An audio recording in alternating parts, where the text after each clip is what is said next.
Hello, this is Professor Harper with History of Journalism online at Temple University.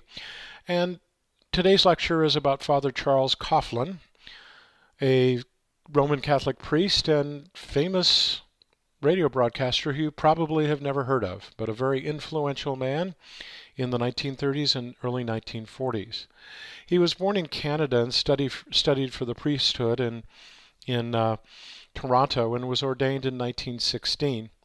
He was deeply influenced by a papal encyclical on the condition of the working class, which was published by Leo XIII in 1891. And in that document, the Pope called for far-reaching reforms to create a more just society to counter the problems that he saw with socialism in the world. He moved to Detroit and was assigned to the new Shrine of the Little Flower Church in Royal Oak, Michigan in 1926. He became very popular, and the parish of only 25 families when he started was able to build a church to hold 600 people. In October 1926, he started a weekly broadcast over the local radio station in Detroit, and initially it was intended for children, but then he expanded it to include adult topics, and he expressed his views on the need for social reform. He upset the Ku Klux Klan, which had a blazing cross planted on the lawn of the parish. In 1930, after he gained some notoriety, he began a national broadcast on CBS radio. He was highly critical of the government in the Soviet Union, and he claimed that the communist government had made divorce easy and claimed that these anti-family ideas were spreading to the United States. He believed that the best way of combating the appeal of socialist and communist ideologies were to introduce reforms that would make America a more equal society. He also called upon industrialists to pay workers a living wage and to add pensions for the workers.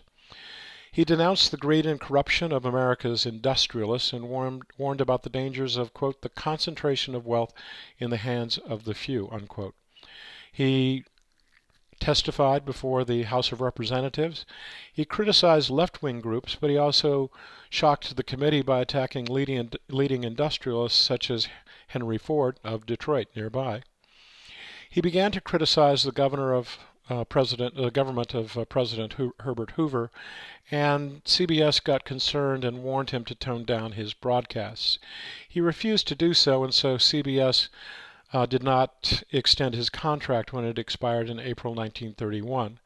But he created his own radio network based in Detroit, which eventually grew to over 30 stations. He became immensely popular. His copies of his discourses sold over 1 million copies very quickly in 1933. His radio audience reached 30 million, which is about 3 times the size of Rush Limbaugh's weekly listenership, and he received 400,000 letters a week from listeners.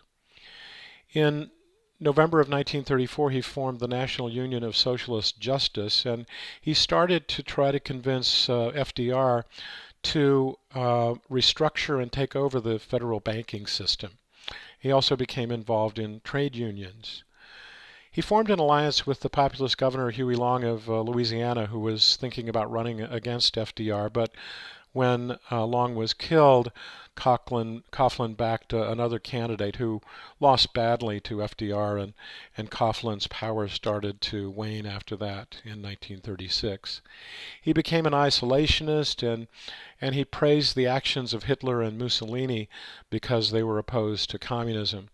He also attacked the influence of Jews in America, and so he had really gone to the far right in terms of his views, and had really gotten kind of out of whack with what the rest of America was thinking at the time. And so, in 1942, the local archbishop ordered Coughlin to end his political activities.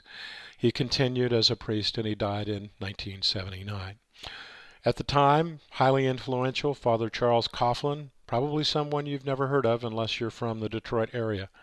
So that's what we have for today, and thanks very much for listening, and we'll see you online.